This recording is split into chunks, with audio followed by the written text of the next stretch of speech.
Good evening all of you. आज हम चर्चा करने वाले हैं मध्य प्रदेश के प्रमुख साहित्यकार एवं उनकी रचनाओं के अंतर्गत माखनलाल चतुर्वेदी जी के विषय में, जिन्हें आप जानते हैं बहुत अच्छी तरीके से। एग्जाम में अगर प्रश्न भी आता है तो आप एक प्रश्न तो सही करके आते हैं हमेशा, और वह है कि माखनलाल चतुर्वेदी जी को एक भारतीय आत्मा कहते हैं। दूसरा प्रश्न अगर आ जाता है कि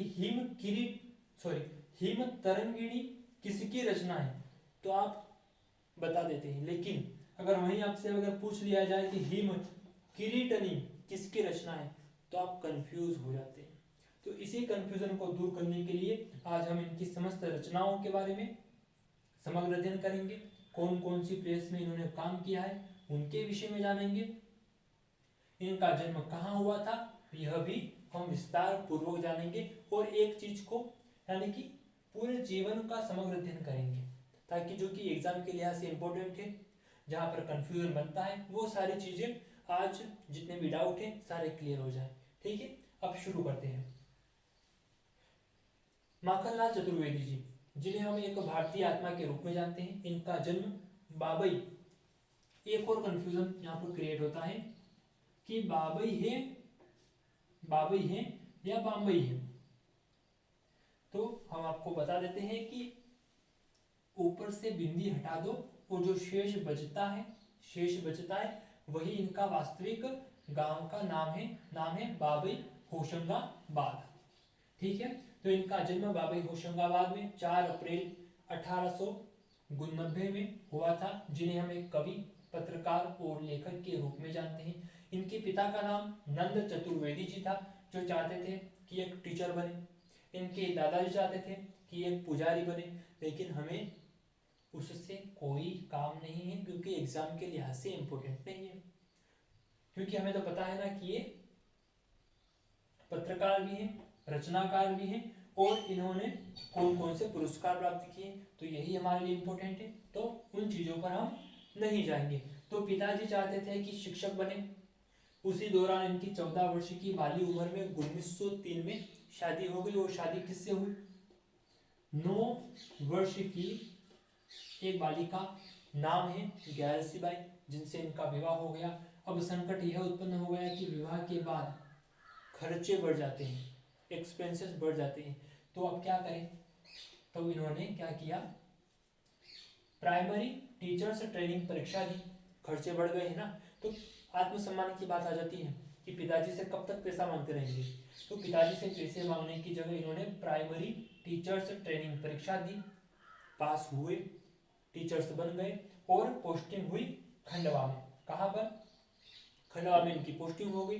ध्यान रखिए, 1903 में इनका विवाह हो गया था, उसके बाद ही इनकी जॉब लगी है, खंडवा आए हैं।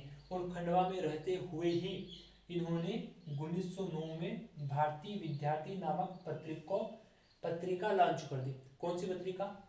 भारतीय विद्यार्थी। पहली बार सुन रहे होंगे आपकी माखनलाल चतुर्वेदी ने इनका भी प्रकाशन किया था। तो है चीजें, लेकिन बहुत सारी चीजें हमको नहीं पता है, वही देखना है।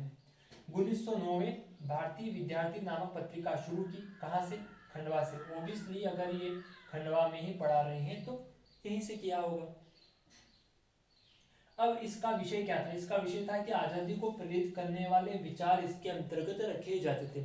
यानी कि जो युवा थे उनका गर्म जोशीला खून था, उसमें उबाल तो है, बस उसको सही दिशा देनी है। तो यह सही दिशा देने का काम, उस खून में और उबाल लाने का काम कौन करता था? माखनलाल चतुर्वेदी जी की पत्रिका नाम है भारतीय विद्यार्थी, जो कि खंडवा से प्रकाशित होती थी। अब इनके विषय में तो हमने जान लिया। अब जानेंगे मोस्ट इंपोर्टेंट फैक्ट। 2 चीजें ही इंपॉर्टेंट है, प्रभा, प्रताप, कर्मवीर। ये जो पत्र पत्रिकाएं हैं, समाचार पत्र हैं, प्रेस हैं, इनके विषय में सबसे ज्यादा कंफ्यूजन ये आता है कि जब आप वन लाइन फैक्ट देखेंगे तो कहीं पर आएगा कि प्रभा का संपादन कौन करता है? माखनलाल चतुर्वेदी। प्रताप का? माखनलाल चतुर्वेदी। कर्मवीर का? माखनलाल चतुर्वेदी। कहाँ से? तो भैया खंडवा से भी हैं, कानपुर से भी हैं, जबलपुर से हैं, और कर्मवीर जबलपुर से भी है और खंडवा से भी है।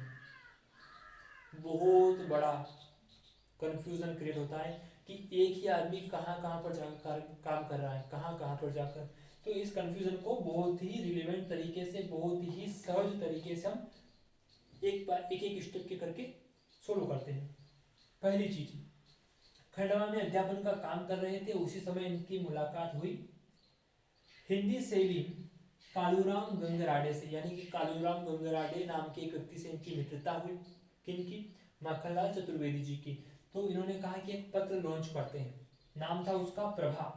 तो प्रभा नाम से एक समाचार पत्र निकाला जो कि मासिक पत्रिका थी खंडवा से, खंडवा में रहते हुए। तो प्रश्न यहाँ से कौन कौन से बनेंगे कि प्रभा का प्रकाशन कहाँ से होता है? खंडवा से। प्रभा किस प्रकार की पत्रिका थी? प्रकार यानी कि दैनिक, साप्ताहिक या मासिक थी? तो किस प्रकार की थी? मासिक पत्रिका थी। प्रभा मासिक पत्रिका थी। प्रभा का प्रकाशन कब से शुरू हुआ? 7 अप्रैल 1913। कौन सा टाइम है? 7 अप्रैल 1913 को इसका प्रकाशन शुरू हुआ। अब यहाँ से देखने वाली बात यह है कि प्रभा में मुख्य संपादक के रूप में कालूराम गंगराडे थे। कौन? कालूराम गंगराडे। और सहायक संपादक के रूप में माखनलाल चतुर्वेदी जी थे। लेकिन प्रभा का काम चल निकला, मतलब प्रभा में इनको सक्सेस मिलने लगी, तो इन भाई साहब माखनलाल चतुर्वेदी जी ने पढ़ाने का काम छोड़ दिया। अब पढ़ाना नहीं है, इस पत्रकारिता में ही, पत्रकार के रूप में ही, लेखक के रूप में ही अपना करियर बनाना है। तो इस तरह से इन्होंने टीचर की जॉब छोड़ दी और प्रभा में ही संपादन का कार्य करने लगी और बड़े स्तर पर करने लगी। लेकिन एक समय आया कि आर्थिक कारणों के चलते इन्हें प्रभा को बंद करना पड़ा, बेरोजगार हो गए। फिर 2 वर्ष के बाद जब इन्होंने प्रभा का काम बंद कर दिया, उसके 2 वर्ष के बाद कानपुर के गणेश शंकर विद्यार्थी, जो कानपुर में प्रताप का संपादन करते थे, गणेश शंकर विद्यार्थी कानपुर में, कानपुर एक जगह है, यहाँ पर प्रभा का प्रकाशन होता है और प्रकाशन करने वाले हैं गणेश शंकर विद्यार्थी।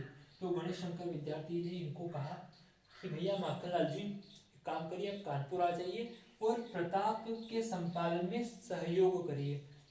तो माखनलाल चतुर्वेदी जी कानपुर आ गए और यहीं पर गणेश शंकर विद्यार्थी से बात करके प्रभा का पुनः प्रकाशन भी शुरू कर दिया। कहाँ से? कानपुर से। प्रेस कौन सा है? समाचार पत्र कौन सा है? प्रताप। प्रताप प्रेस से ही प्रभा का पुनः प्रकाशन शुरू कर दिया। यहाँ यानी कि 2 चीजें यहाँ से कवर होती हैं। पहला, अगर खंडवा नहीं है ऑप्शन में तो कानपुर लगा सकते हैं, खंडवा है तो खंडवा पर टिक कर देना, ठीक है। और दूसरा प्रश्न, गणेश शंकर विद्यार्थी ने कौन सी पत्रिका लॉन्च की थी, समाचार पत्र लॉन्च किया था? तो वह प्रताप, यानी प्रताप के संपादक कौन थे? गणेश शंकर विद्यार्थी। और प्रभा का पुनः प्रकाशन भी गणेश शंकर विद्यार्थी के सहयोग से ही माखनलाल चतुर्वेदी जी ने किया था। अब यहाँ तक की बातें तो समझ में आ चुकी है, लेकिन भैया ये आपने जबलपुर पंडित माधवराव सप्रे कर्मवीर ये क्यों लिखा है? इसका मूल कारण है कि जबलपुर में कर्मवीर नाम से साप्ताहिक पत्र लॉन्च किया। किसने? पंडित माधवराव सप्रे। पंडित माधवराव सप्रे ने जबलपुर के अंतर जबलपुर में कर्मवीर नाम से साप्ताहिक पत्र लॉन्च किया। अब इनको जरूरत पड़ी एक संपादक की, तो इन्होंने गणेश शंकर विद्यार्थी से कहा कि माखनलाल चतुर्वेदी जी को यहाँ पर भेज दीजिए, क्योंकि यहाँ पर भी आंदोलन चल रहे हैं जबलपुर में, और जबलपुर एक केंद्र के रूप में उभरा हुआ है उस समय, राष्ट्रीय आंदोलन के रूप में उस समय। तो गणेश शंकर विद्यार्थी ने माखनलाल चतुर्वेदी जी से कहा कि एक काम करिए, अब वहां जाइए, ऐसा हमको सुझाव मिला है कि आप उनको वहां पर भेज दीजिए। तो सहर्ष रूप से माखनलाल चतुर्वेदी जी जबलपुर चले गए, कर्मवीर में अपना सहयोग देने लगे, जो कि एक साप्ताहिक पत्र था। प्रश्न कंप्लीट करिए यहाँ से। कर्मवीर का प्रकाशन कहाँ से होता था? जबलपुर से। इसकी शुरुआत करता कौन थे? पंडित माधवराव सप्रे। कौन सी प्रकार का पत्र था? साप्ताहिक था। कब से शुरू हुआ? 17 जनवरी 1920।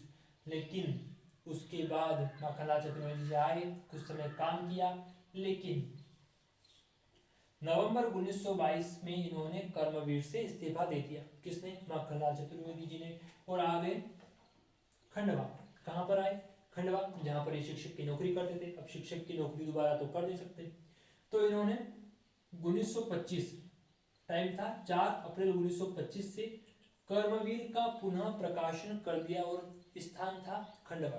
तो खंडवा से कर्मवीर का पुनः प्रकाशन किया 4 अप्रैल 1925 से 17 जुलाई 1949 तक 59 तक यह चलता रहा, यानी कि इतने लंबे टाइम तक इन्होंने खंडवा में कर्मवीर का प्रकाशन किया। ये अपने दम पर किया, अपने स्वयं ने ये पूरा काम किया है।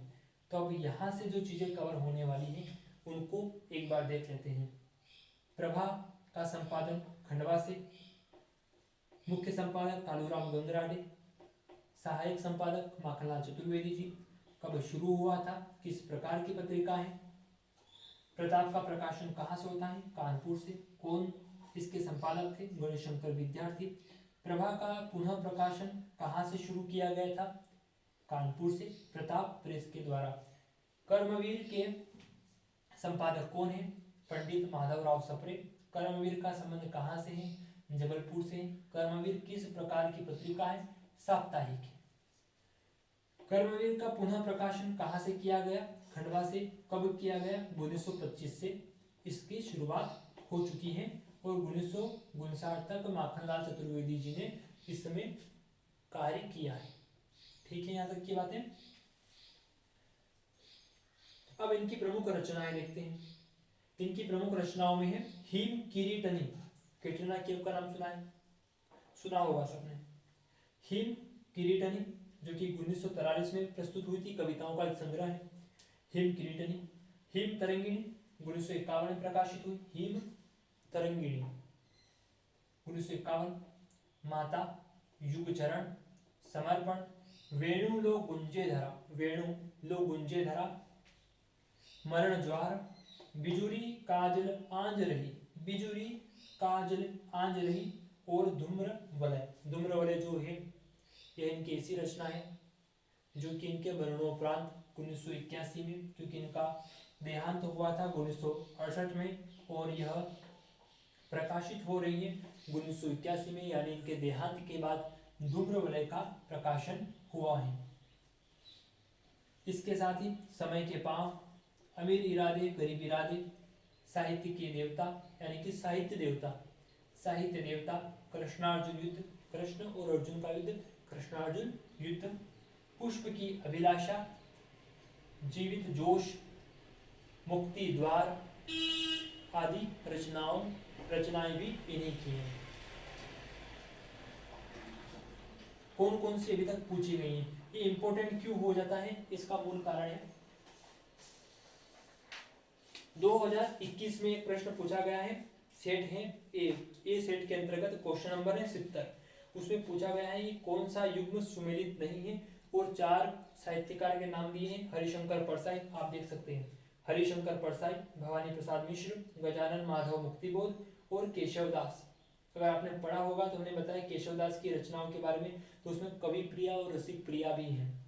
गजानन माधव मुक्तिबोध हमें पढ़ना है, तो इसमें चांद का मुख टेढ़ा और काठ का सपना, यह भी रिलेवेंट है।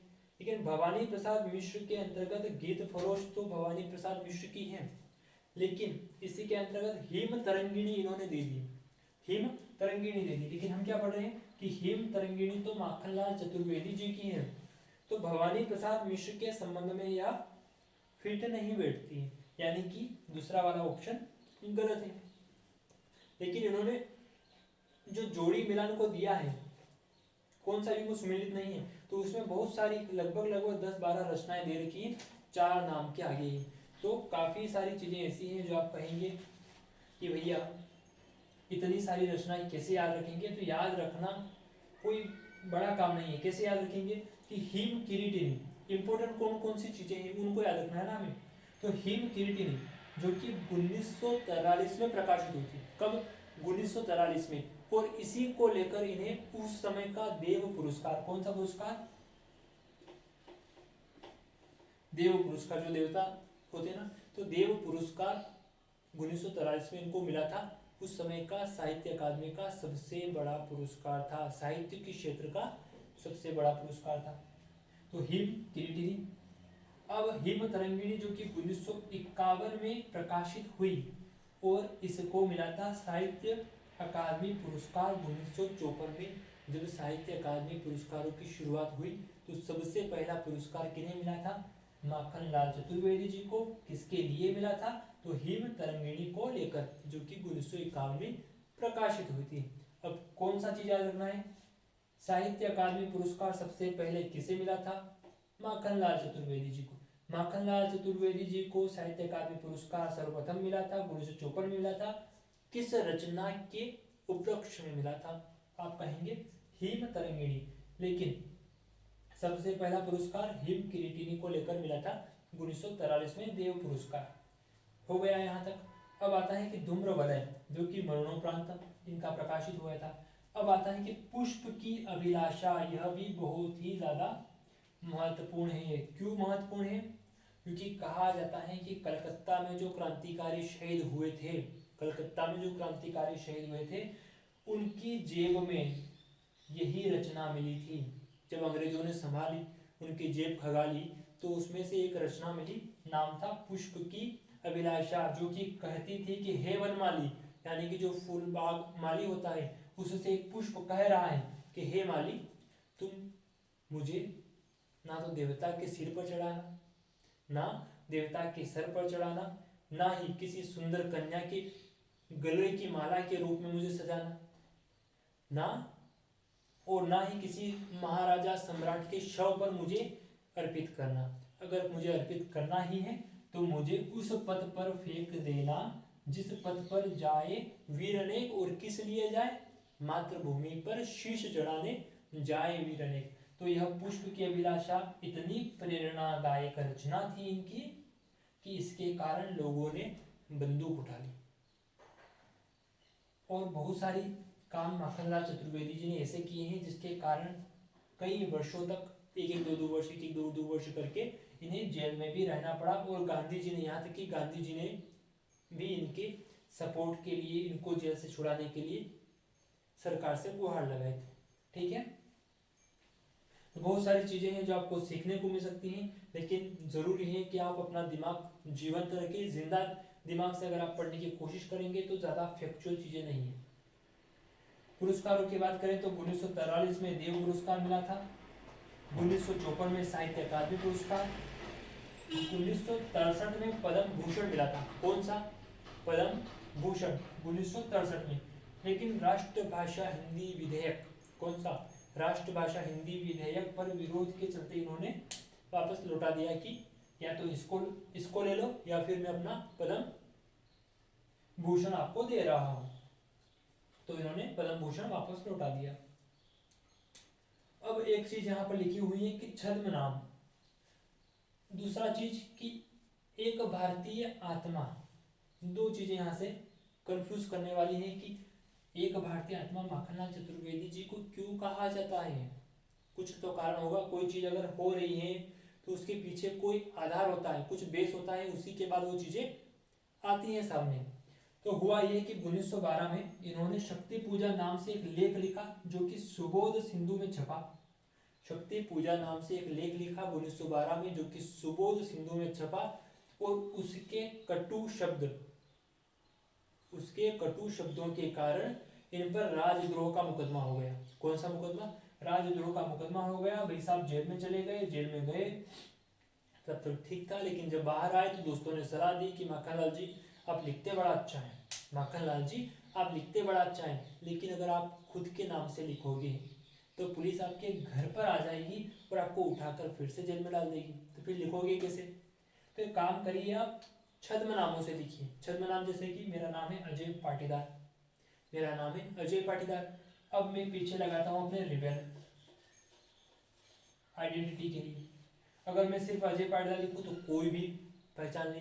अगर मैं रिबेल लिखूँ या कोई अन्य नामों से अपनी रचनाएं प्रकाशित करूँ तो क्या होगा?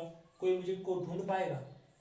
नहीं ढूंढ पाएगा, क्योंकि रिलेवेंट नहीं कर पा रहा। आधार कार्ड में देखोगे, वोटर कार्ड में देखोगे, पैन कार्ड में देखोगे तो नाम तो आ ही नहीं रहा है, तो ढूंढोगे कहाँ से? तो इन्होंने ही ऐसा किया, अपने मित्र की सुझाव को माना और छद्म नामों से इन्होंने अपनी रचनाओं को प्रकाशित करना शुरू कर दिया। और उसी में से एक छद्म नाम था एक भारतीय आत्मा। अन्य भी बहुत सारे नाम हैं जिनको हम आपको बता देते हैं।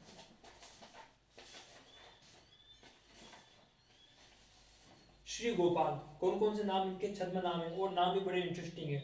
श्री गोपाल, भारत संतान, कुछ नहीं, पत्रिका लिख दी, रचना लिख दी और नीचे लिख दिया कुछ नहीं। जैसे मैं अगर लिखूं अजय पाटीदार, माखनलाल चतुर्वेदी, तो ये लिख रहे हैं कुछ नहीं। भारतीय सुधार प्रेमी, पशुपति, नीति प्रेमी, एक विद्यार्थी, एक निर्धन विद्यार्थी, एक भारतीय प्रजा, एक नवयुवक, तरुण भारत, एक प्रांतीय वाणी, एक उच्च शिक्षक। एक उच्च शिक्षक क्यों? क्योंकि इन्होंने खंडवा में पढ़ाने का भी काम किया है और रचनाएं तो लिख ही रहे, पत्र पत्रिकाओं में भी काम किया है। एक उच्च शिक्षक, एक भारतवासी, वनवासी और अंत में एक भारतीय आत्मा, जो कि प्रसिद्ध हो गया इनके उपनाम के रूप में। इस एक भारतीय आत्मा को महात्मा गांधी ने कहा कि यह सबसे महत्वपूर्ण नाम है, अतः इनको इन्हीं नाम से जाना जाना चाहिए, और धीरे धीरे यह एक भारतीय आत्मा के रूप में ही विख्यात हो गए। समझ गए सारी चीजें? एक बार और रिवीजन करते हैं, उसके बाद इस सेशन को समाप्त करते हैं। ठीक है, इस सेशन को समाप्त कर देंगे। माखनलाल चतुर्वेदी, जिन्हें हम एक भारतीय आत्मा के रूप में जानते हैं, इनका जन्म बाबई होशंगाबाद में हुआ था। इन्हें कवि, पत्रकार, लेखक के रूप में हम जानते हैं। प्रभा, प्रताप, कर्मवीर, भारतीय विद्यार्थी और पुनः कर्मवीर, इनका इन्होंने प्रकाशन किया। प्रभा का प्रकाशन खंडवा से किया। कब किया, किस प्रकार की पत्रिका थी, प्रभा में कौन कौन से संपादक थे, और मतलब कौन कौन से मेन संपादक थे, मुख्य संपादक, और कौन सह संपादक थे। प्रताप के संपादक कौन थे, तो गणेश शंकर विद्यार्थी। कहाँ से इसका प्रकाशन होता था। प्रभा का पुनः प्रकाशन कहाँ से हुआ, कानपुर से। कर्मवीर के प्रकाशनकर्ता कौन थे, पंडित माधवराव सप्रे। कहाँ से होता था प्रकाशन, जबलपुर से। किस प्रकार की पत्रिका थी, साप्ताहिक पत्रिका थी। कब से शुरू हुई, 1920 से हुई। कर्मवीर का पुनः प्रकाशन कहाँ से किया गया, किसने किया, कब से कब तक किया गया, कब शुरुआत की गई, ये सारी चीजें। उसके बाद प्रमुख रचनाएं, हिम किरीटिनी, हिम तरंगिणी, माता, युगचरण, समर्पण, वेणुलोक, गुंजेधरा, मरण ज्वार, बिजुरी, काजल, आंज रही, धूम्रवलय, जो कि इनके मरणोपरांत प्रकाशित हुई 1981 में। समय के पाँव, ये जो नीचे की जो चीजें हैं भैया, ये पूछता है बहुत ज्यादा। समय के पाँव, अमीर इरादे गरीब इरादे, साहित्य देवता, कृष्णार्जुन युद्ध, पुष्प की अभिलाषा, जीवित जोश और मुक्ति द्वार। कौन कौन से पुरस्कार मिले, साहित्य देव पुरस्कार 1943 किसके लिए, हिम किरीटनी के लिए। साहित्य अकादमी पुरस्कार 1954 किसके लिए, हिम तरंगिणी के लिए। पद्म भूषण मिला था, लेकिन राष्ट्रभाषा हिंदी विधेयक के विरोध में इन्होंने लौटा दिया है। इसी के साथ इस सेशन को यहीं पर समाप्त करते हैं, लेकिन उससे पहले ये बता देते हैं कि पिछले सेशन में हमने क्या पढ़ा था। पिछले सेशन में हमने पढ़ा था भूषण जी के विषय में। क्या पढ़ा था, भूषण जी के विषय में। इनका जन्म हुआ था कानपुर के निकट तिगवापुर नामक ग्राम में इनका जन्म हुआ था।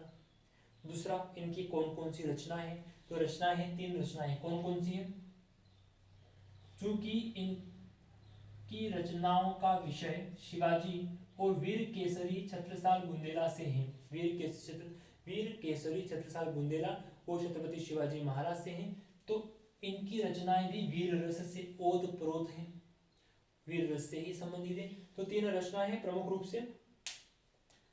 कौन कौन सी हैं, इनके विषय में हमने पढ़ा दिया है। और एक काम करिए, आप इनके बारे में कमेंट बॉक्स में हमको उत्तर दीजिए, तभी तो मुझे पता चलेगा कि आप पढ़ रहे हैं और किस वे में पढ़ रहे हैं। ठीक है, अगले विषय में हम अगले टॉपिक पर हम चर्चा करेंगे सुभद्रा कुमारी चौहान। सुभद्रा कुमारी चौहान, किस पर चर्चा करेंगे, सुभद्रा कुमारी चौहान जी के विषय में समग्र अध्ययन करेंगे।